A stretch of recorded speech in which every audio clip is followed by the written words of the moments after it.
عن أبي سعيد الخدري رضي الله تعالى عنه قال قال رسول الله صلى الله عليه وسلم من قال حين يأوي إلى فراشه أستغفر الله الذي لا إله إلا هو الحي القيوم وأتوب إليه 3 مرات غفر الله له ذنوبه وإن كانت مثل زبد البحر أو عدد رمل عالج أو عدد ورق الشجر أو عدد أيام الدنيا رواه الترمذي।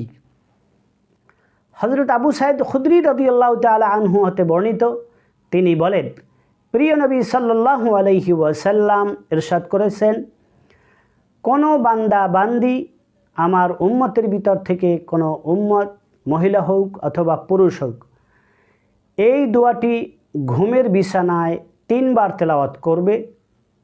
এই ইস্তেগফারটি ঘুমের বিছানায় 3 বার তেলাওয়াত করবে। ইস্তেগফারটি হলো আস্তাগফিরুল্লাহ আল্লাযী লা ইলাহা ইল্লা হুয়াল হাইয়ুল কাইয়্যুম ওয়া আতুবু ইলাইহি।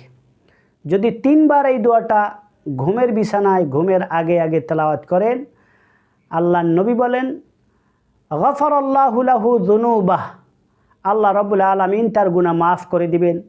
ওয়া ইন কানাত মিথলা জাবাদিল বাহরি, যদিও তা সমুদ্রের ফেনার থেকে বেশি হয়।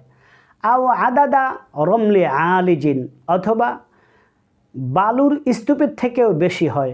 আও আদাদা ওয়ারাকিস সাজার, অথবা গাছের অসংখ্য পাতার চেয়েও যদি বেশি হয়। আও আদাদা আইয়ামিদ দুনিয়া, অথবা দুনিয়ার যত দিনগুলো আছে তার থেকেও যদি গুনার পরিমাণ বেশি হয়, আল্লাহ রাব্বুল আলামিন গুনাহগুলো মাফ করে দিবেন, যদি এই ইস্তেগফারটা ঘুমের বিছানায় আমরা তেলাওয়াত করতে পারি। তিরমিজি শরীফে এ হাদিসটি বর্ণিত হয়েছে।